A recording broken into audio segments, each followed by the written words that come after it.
Hello, everyone, and welcome to our somewhat fortnightly podcast. I'm your host, Andy, and as always, here with me is my amazing co-host, Greg. Hi everyone, welcome to the podcast. Hi Andy, how you doing? I'm good. Thought we'd spin things around a bit, keep things fresh. Yeah, that's exciting. That's your first intro. Because I'm usually the after break guy. You are normally that, but this week that falls to me. Yep, so you got to come up with something exciting. You got to play the Andy part. Yeah. I'm not sure I can do it in the same way that you do it. Can't bring that level of energy. I just save all the energy till the right at the end. At 52, that kind of energy comes with a health risk. That's it. Maybe we peter it down a little bit. Yeah. So, where should we start today, then, Gray? Should we start with Outer Worlds 2? Yeah, let's talk about Outer Worlds 2, because this is something that I don't have much experience of. Yeah. And I only played the first one a little bit. I didn't play loads of it. And I've put about, I think, over 50 hours now into the new one. So it's a sci-fi game, but it's kind of, what's the best way to describe it? It's like a steampunk kind of sci-fi, I guess, in terms of what it looks like. Like visually, it's quite an unusual sci-fi game. I don't know. It's kind of like, I can't remember what the actual term for it is, but it's like kind of retro sci-fi. Yeah, it's almost it's almost like the world kind of stopped, or it's like Victorian England. I guess is what you do, like the way people talk to each other, but there's spaceships and it's set on different planets. It's quite odd. It's also got like elements of borrowing from like the 40k universe and a little bit of like borrowing from the Foundation universe as well, from like sci-fi stuff. So there's like a religious sect that base everything on predicting stuff with maths, which is, if you've read Foundation or you've watched pretty Foundation, much straight out. yeah, it's pretty much straight out of it. And then you've got your kind of like your religious zealots and stuff. So it's very kind of 40k-ish in terms of that sort of stuff. I'm really enjoying it. The more I play it, the more I'm enjoying it. I think to start with, because it's a whole new, like, you don't have to have played the first one. It's not like a direct sequel. It's set in a different kind of like solar system, I guess is the way to describe it. There's some really cool stuff with like the perk system, and there's no, like, you can't reset your stats. So once you've picked some stuff to focus on, that's kind of where you're focusing. So I've gone with like a stealth and hacking kind of build, and I am really enjoying it. But my only like slight niggle with it is that it's not as funny as the first one was. Like, I remember the first one genuinely being quite funny. Don't think it's quite as well written. So although it looks better and plays better, and like the gunplay feels better, narratively it's not been that exciting so far. I feel like it's kind of building up to like a big story beat in the middle, and I haven't quite got there yet. But the more I play it, and the better I get with the skills, and the better I get at sneaking, and I really enjoy just sneaking up behind someone and hitting them with this like massive wrench and killing them. And I've also got like the pickpocketing perk, so I can steal stuff from people. That's really fun as well. It sounds very Skyrim, but sci-fi. Yeah, you know what Starfield tried to be.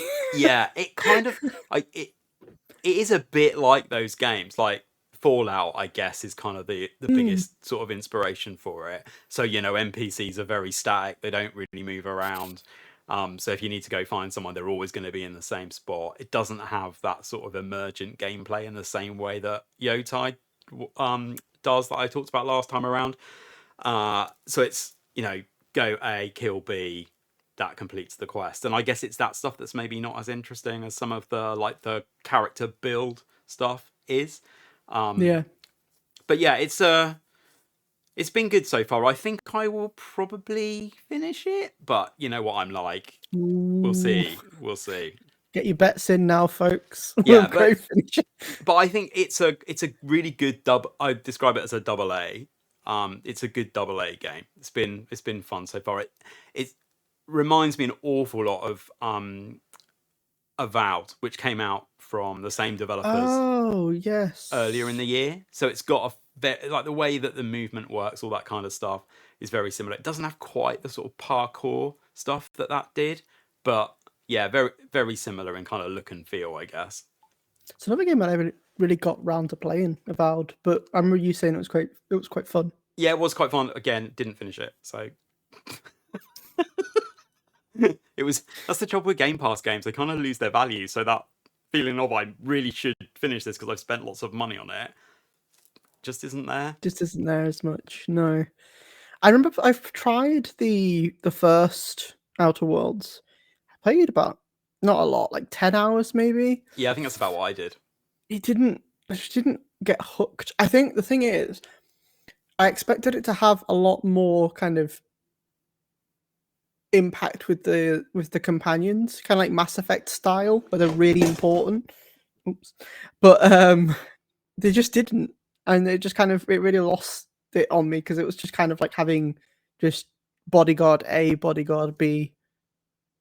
Yeah, and this is very similar to that. Like I think in the first one you might have been able to romance the companions. This one you can't.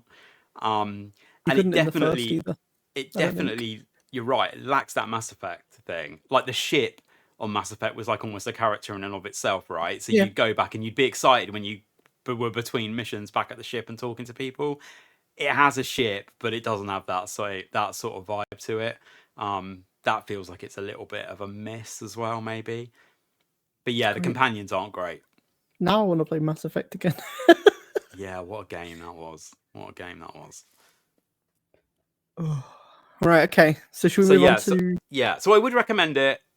I have enjoyed it. I'll stick some footage up, obviously, while we've been what chatting would you about it. give it? How many greys out of 10? How many greys out of 10? 7 greys? 7 greys out of 10. Yeah, That sounds 7 pretty greys. solid. Yeah. No half Okay. greys. I feel half grey. Nobody needs that in their life. You can already see it in the camera. Look. Oh no, we're in colour. We're going to be in colour Yeah, now, we so are you're in colour. actually going to be able to see the Yeah. street. All right, moving quickly on. I wanted to revisit something I discussed last time, which I said I was going to, because I finished Pokemon Legends ZA now. Oh, you finished it? the story. Okay, how was it? Well, I'll start by saying it's redeemed itself to me, at least. Okay. The story was incredible. Like so full of emotion. Towards the end, the end fights, the gameplay and the cutscenes are really, really good. Like Okay. it wraps it up really nicely, kind of ramps up. And it's almost has, speaking of Mass Effect, the kind of ending of ZA, without spoiling too much, has that kind of Mass Effect 3 final mission where you're all kind of Interesting. I guess everyone I you've wouldn't met, you expect that from a band Pokemon together. game. Right? It's really good. And it's just, I was very shocked. But it's nice because this is why I liked Arceus, the other Legends game. Okay. Because it was so different and it was so like story driven. Do you think I would like it then? Probably. Because I do like my story driven games. It's real time combat and stuff as well. It's like it's different to the old formula. But yeah, absolutely fantastic. Oh, cool. I'm glad you ended up enjoying it.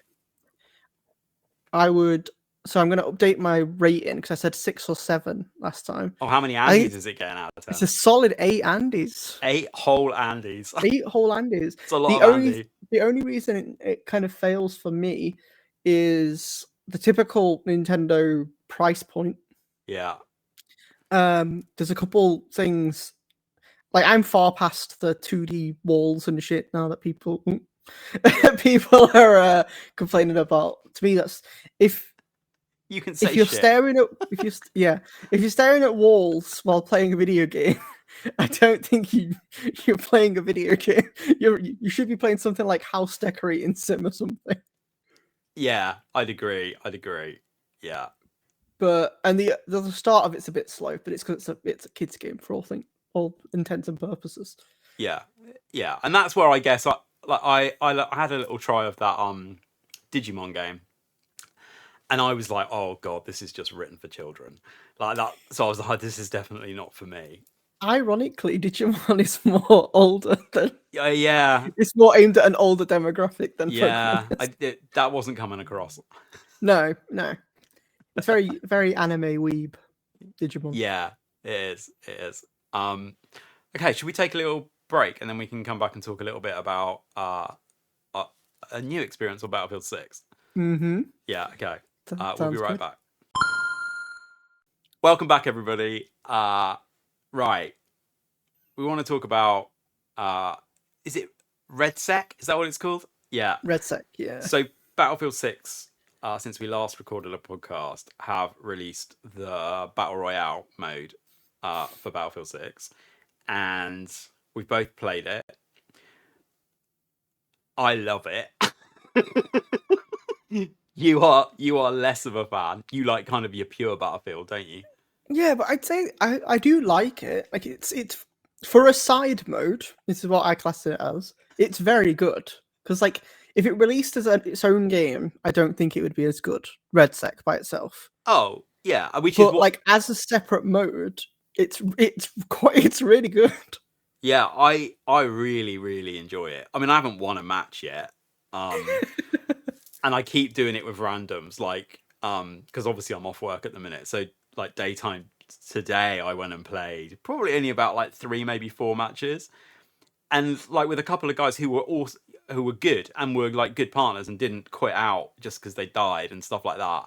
And we didn't finish any higher, I don't think, than like 15th or something. But it was really fun, and we were both getting kills. And even when the first guy like took us into the most ridiculously populated bit of the map, but I think I prefer it to the COD version of Warzone. the Warzone thing. I think I prefer it. I like the mission bits. I think they're really cool. Although I would never maybe trigger one myself because I'm just going to show up on the map. But if someone else does them, I think it's kind of cool to go try do the missions. The building destruction thing is really fun. I think in the battle royale mode, I think that's really cool. Yeah, I've really enjoyed it so far. I've played loads, like most of my hours on Battlefield are probably in that now. Yeah, and to be fair, we're probably going to play it after we finish We recording. probably are. Yeah, we probably are. It's one thing I find really strange though, because I don't know if I touched on it before, if I've just spoken about it when we were chatting, just me and you. But the map destruction on the Battle Royale feels a lot more free than in the actual like normal modes on the normal map. Almost everything. Like you can blow pretty much everything up. Yeah. In the BR, but like in the actual, mentioned it before. It's like very like structured kind of set pieces that you explode in like the normal gameplay. Yeah, it's making me better at the normal game as well. I think like the last time we played, like Gauntlet, which is the other new mode, and when we played on the bigger maps the other night with our friends Aidan and Emma, I was doing better. Like we did a lot better. Yeah, a lot. I mean, Gauntlet, I'm not really picking up many points because I'm like, I don't really understand what any of these objectives are. I'm just going to shoot people. Yeah. But yeah, I've been having a lot of fun with REDSEC. I think it's a really cool, and it's also, we should say, free to play, so you don't have to buy Battlefield to have access to it. You can just download the Battle Royale mode. Yeah, it's worth checking out if you want to try a new Battle Royale. Since a lot of the old ones have kind of dried up a lot. Trying to think of what's probably the top one at the minute, because I know Apex has kind of died down. It's probably still Fortnite, isn't it? Oh, Fortnite. I forget that Fortnite exists. Yeah. Fortnite's huge.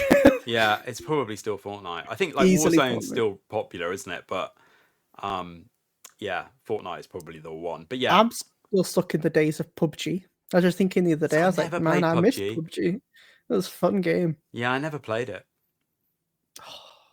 I'd say we should play, but it's just not. It's not what it was now, is it? No. Same stuff like Daisy. Like I used to love Daisy. But yeah, I never played that either.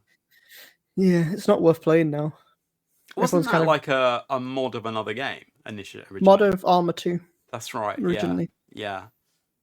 And the mod's still up. You can still play the mod on the servers.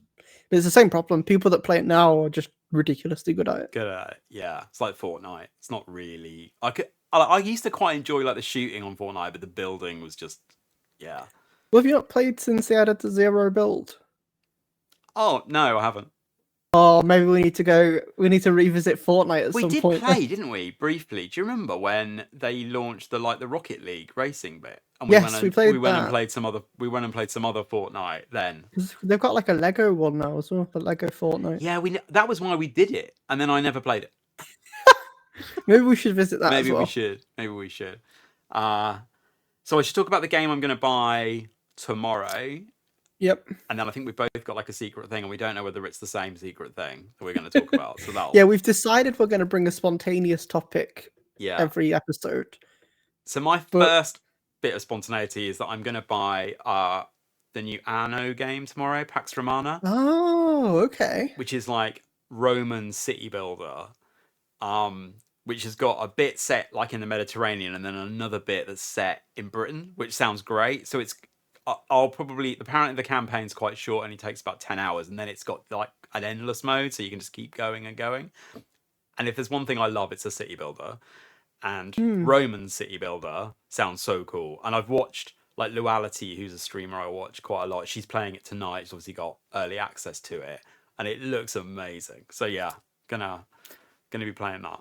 Yeah, I saw an advert for it on Discord actually. I know the old Anno games I played a couple of. I'm surprised you've never really gotten into stuff like Civ, like Civilization. Yeah, Civ's less city builder, isn't it? And more. It's more a Civilization builder. Yes, yeah, exactly. Yeah. So when I have played that, it's one of the first games we ever played together was Civ. I think it's Civ 5, right? Yeah, Civ 5. So I've got it.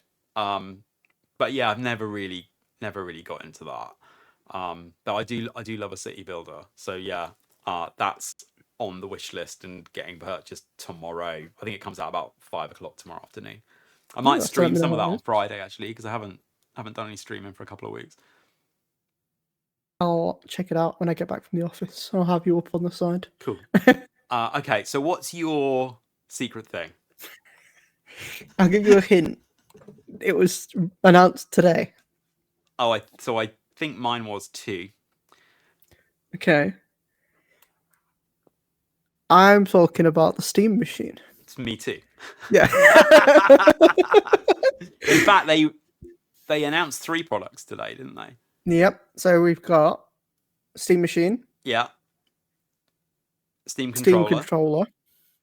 And then they've brought out the Steam Frame, which is a new VR headset. Yeah, which looks fantastic. Like, I can't really use them because it'll make me puke. But I thought it looked really cool. This is what I was gonna get onto. I feel like it's too late for VR now.